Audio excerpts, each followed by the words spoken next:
existe uma pergunta silenciosa que quase ninguém tem coragem de fazer a si mesmo. Por que, sem motivo aparente, algumas pessoas simplesmente não suportam a minha presença? Você já percebeu aquele olhar atravessado? O clima que muda quando você entra na sala, a conversa que morre de repente. E ficou tentando entender o que fez de errado? Às vezes não há discussão, não há conflito explícito, não há ofensa. Ainda assim, existe uma resistência invisível. E o mais desconfortável, talvez o problema não esteja no que você faz, mas no que você representa. Seja bem-vindo. Hoje nós vamos analisar, de forma racional e direta, o motivo oculto pelo qual algumas pessoas não suportam você. Vamos explorar como traços de personalidade despertam inseguranças alheias, como sua postura ativa mecanismos de comparação silenciosa, como certos comportamentos funcionam como espelhos, e espelhos, quando revelam o que alguém tenta esconder, incomodam profundamente. Também vamos entender quando essa rejeição é projeção, quando é disputa de status social e quando sim, pode haver ajustes estratégicos a serem feitos. Ao longo deste vídeo, você vai descobrir por que ser reservado pode irritar pessoas expansivas, por que sua disciplina pode provocar hostilidade disfarçada, por que sua independência pode ser interpretada como ameaça e, principalmente, o que fazer diante disso, como manter estabilidade emocional, como identificar dinâmicas de poder sutis e como transformar rejeição em vantagem estratégica. Fique até o final, porque compreender esse mecanismo pode mudar completamente a forma como você enxerga críticas, olhares e silêncios. Deixa eu te levar para uma cena comum. Você está no trabalho, faz o que precisa ser feito, entrega no prazo, não entra em fofoca, não vive pedindo validação, nada demais, só maturidade básica. Mas do nada, começa a sentir um clima estranho, uma ironia aqui, um comentário atravessado ali. A pergunta surge quase automática. O que eu fiz? E talvez a resposta mais honesta seja nada. Existe um fenômeno psicológico muito estudado que mostra como as pessoas projetam nos outros aquilo que não conseguem aceitar em si mesmas. É desconfortável admitir isso, mas quando alguém vê em você um traço que ela gostaria de ter, disciplina, autocontrole, inteligência emocional, independência, menos isso pode soar como acusação silenciosa. Não porque você apontou o dedo, mas porque sua existência evidencia a ausência dela. É como se sua postura dissesse, sem dizer nada, é possível agir diferente. E isso mexe. Pensa naquela pessoa que vive reclamando da própria vida, mas nunca muda os hábitos. Aí você começa a treinar, estudar, organizar sua rotina. Você não fala nada, não critica ninguém, só melhora. Estranhamente, ela começa a te tratar com uma leve hostilidade. Pequenas piadas. Virou coach.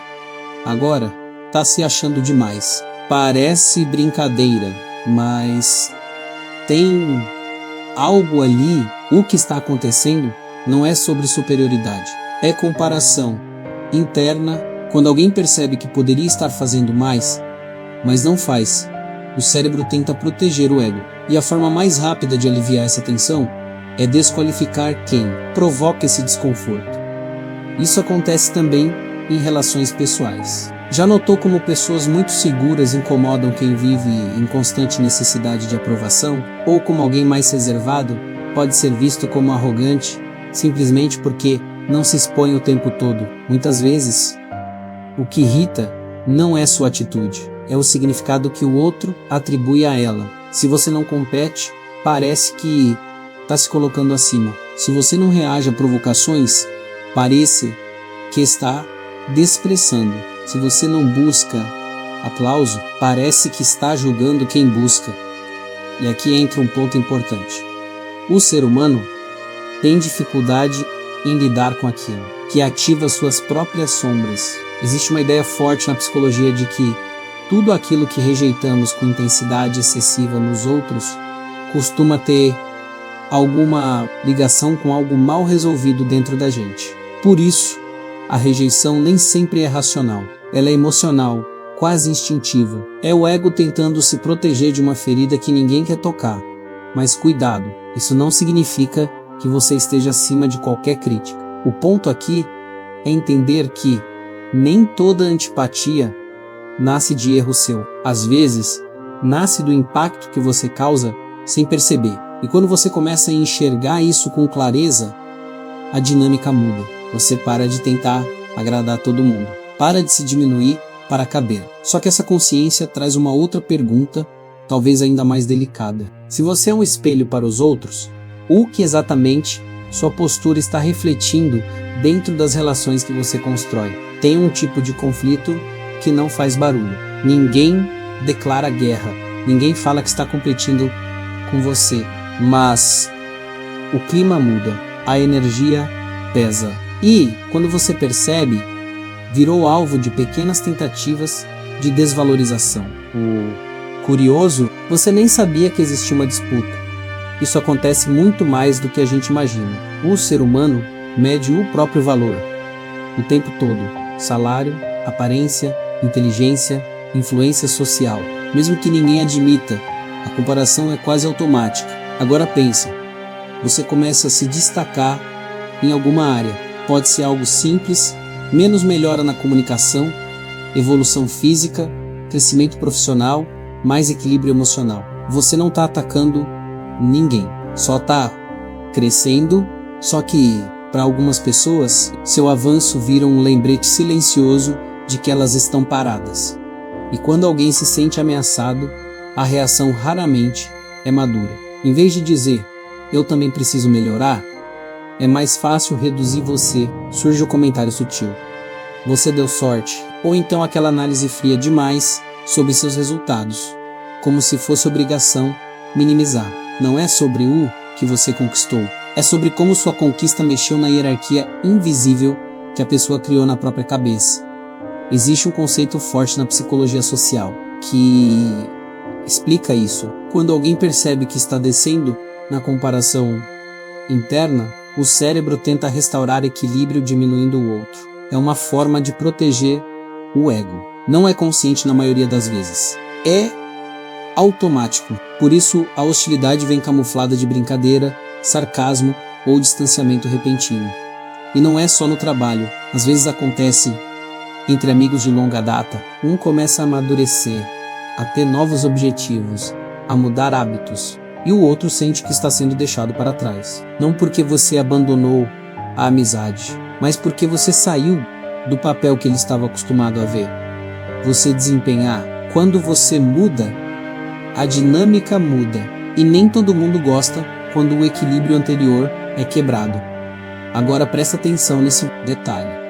Quanto mais você cresce sem precisar competir, mais você desestabiliza quem vive de competição, porque você não está disputando atenção, não está tentando provar nada, você simplesmente existe de um jeito que comunica segurança. E segurança é intimidante para quem vive em comparação constante.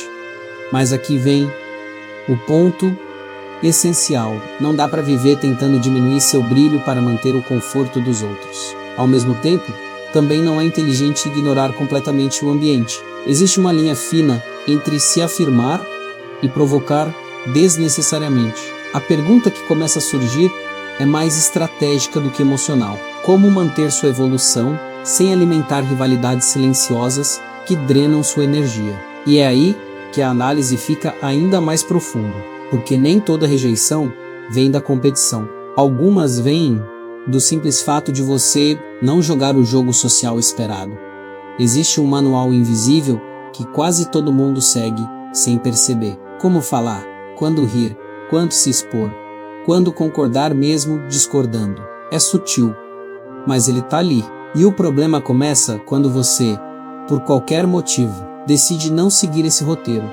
Talvez você seja mais reservado num mundo que premia quem fala alto. Talvez você não goste de fofoca no grupo da família. Talvez você não poste cada detalhe da sua vida. Ou, ao contrário, talvez você seja direto demais num ambiente acostumado com indiretas. Pequenas diferenças assim já são suficientes para causar desconforto.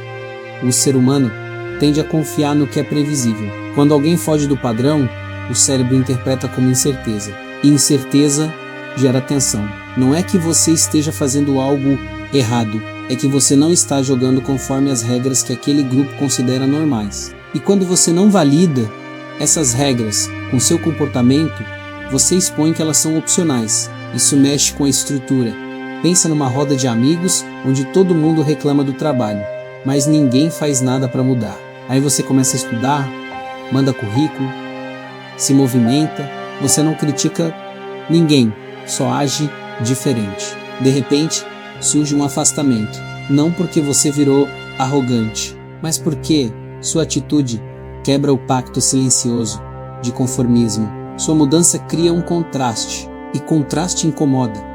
Agora leva isso para relacionamentos quando você para de aceitar migalhas emocionais, quando começa a impor limites claros, quando não reage a joguinhos. A outra pessoa pode interpretar isso como frieza, mas na verdade é maturidade emocional. Só que maturidade, para quem está acostumado com drama, parece ameaça.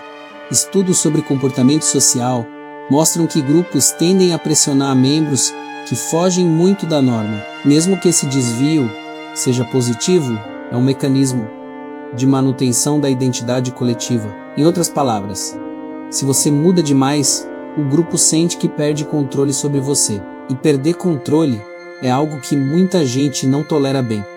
Então, o que fazer com isso? Primeiro, entender que nem toda rejeição é sinal de que você precisa se ajustar. Às vezes, é sinal de que você está crescendo além daquele ambiente. Segundo, observar padrões. Se a rejeição acontece em contextos muito específicos, talvez seja apenas incompatibilidade de valores. Se acontece de forma recorrente em diferentes ambientes, pode ser hora de ajustar postura, comunicação, clareza.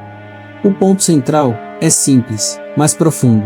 Ser autêntico tem um custo social. Só que tentar agradar todo mundo também tem menos. E esse costuma ser mais caro, porque você paga com a própria identidade. No final das contas, quando algumas pessoas não suportam você, a pergunta não é apenas o que eu fiz. Talvez a pergunta mais estratégica seja: o que minha presença está representando aqui? Porque entender isso muda completamente a forma como você reage e a forma como você escolhe onde permanecer. Se você olhar com calma, tudo começa a se conectar. Às vezes você incomoda porque é um espelho, outras vezes porque, mesmo sem querer, entrou numa competição que só existia na cabeça do outro. E em muitos casos, simplesmente porque você não segue o roteiro invisível que o grupo espera que você siga. Não é sobre carisma, não é sobre ser legal o suficiente, é sobre dinâmica humana, sobre ego, sobre comparação, sobre insegurança. A verdade é que grande parte da rejeição que você sente não nasce do que você fez, mas do que sua presença ativa nos outros. Isso não significa que você seja perfeito ou que nunca precise ajustar postura. Autoconhecimento continua sendo responsabilidade sua, mas também não significa que você precise se diminuir para caber em lugares que só funcionam quando todos permanecem pequenos. Existe uma diferença enorme entre evoluir e provocar, e entre se adaptar e se anular. E essa linha é estratégica, não emocional. Quando você entende que certas pessoas não suportam você porque você representa mudança, crescimento ou autonomia, algo muda dentro de você também. A necessidade de agradar diminui, a culpa enfraquece, a leitura social fica mais clara. Você começa a escolher ambientes onde sua presença não gera ameaça, mas conexão. No fundo, o motivo oculto pelo qual algumas pessoas não suportam você raramente é simples antipatia, muitas vezes é desconforto, e desconforto quase sempre aponta para algo que está sendo revelado. Então, em vez de perguntar apenas por que não gostam de mim, talvez a pergunta mais poderosa seja o que eu estou revelando quando entro numa sala. Porque quando você entende isso, você deixa de reagir no impulso e começa a se posicionar com consciência. E consciência, no jogo do comportamento humano, é poder. Se esse vídeo fez você enxergar situações que antes pareciam confusas, então ele já cumpriu o papel dele. Agora eu quero saber de você. Em qual dessas situações você mais se identificou? Foi o efeito espelho, a competição invisível ou a pressão do roteiro social? Me conta aqui nos comentários. Eu leio tudo e muitas vezes os próximos temas nascem exatamente das reflexões que vocês deixam aqui. Se você gosta de entender o comportamento humano de forma mais estratégica, sem clichê e sem auto-engano, já se inscreve no canal e ativa as notificações. Porque aqui a gente não fala só sobre o que as pessoas fazem, a gente fala sobre o que realmente está por trás. E aproveita para assistir o vídeo que está aparecendo no card agora. Ele aprofunda ainda mais essas dinâmicas silenciosas que moldam suas relações. Também dá uma olhada na playlist completa sobre comportamento social. Está organizada para você evoluir passo a passo, entendendo cada camada dessas interações invisíveis. Nos vemos no próximo vídeo e até lá, observe mais, reaja menos, entenda melhor.